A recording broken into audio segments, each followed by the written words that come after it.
أمان عليك يا مركب توصلني لبلاد المغرب، أمان عليك يا مركب توصلني لبلاد المغرب، وعافيني من غربة أوام وفرح قلبي يا مركب. أمان عليك أمان عليك أمان عليك أمان عليك أمان عليك يا مركب.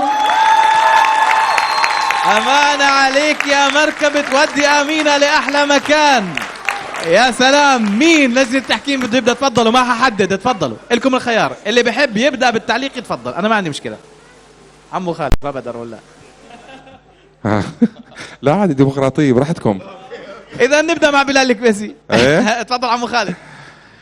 أمينة، أنا إذا سألوني شو معنى كلمة فن بحكي لهم أمينة. يا سلام يا سلام يا سلام.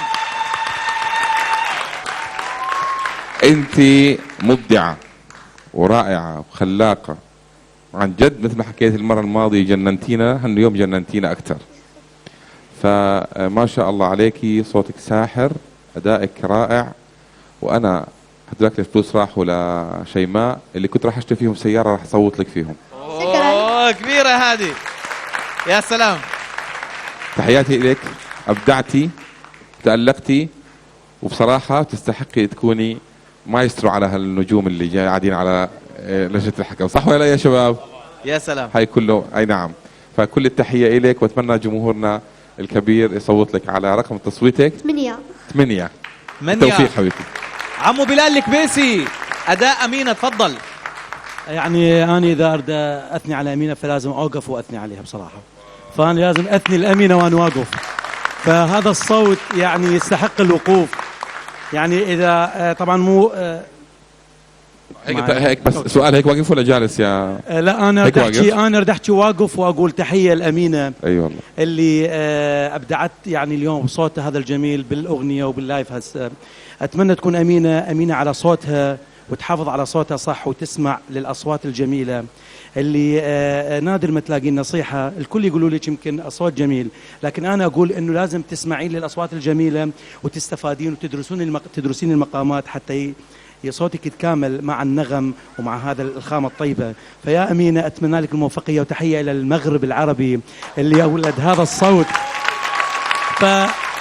يعني أتمنى أنه إبراهيم ما يقول لي خلص وقتك خذ راحتك. بس أنا يعني أحترم هذه الوقفة الجميلة. شكرا شكرا للفنان بلال الكبيسي.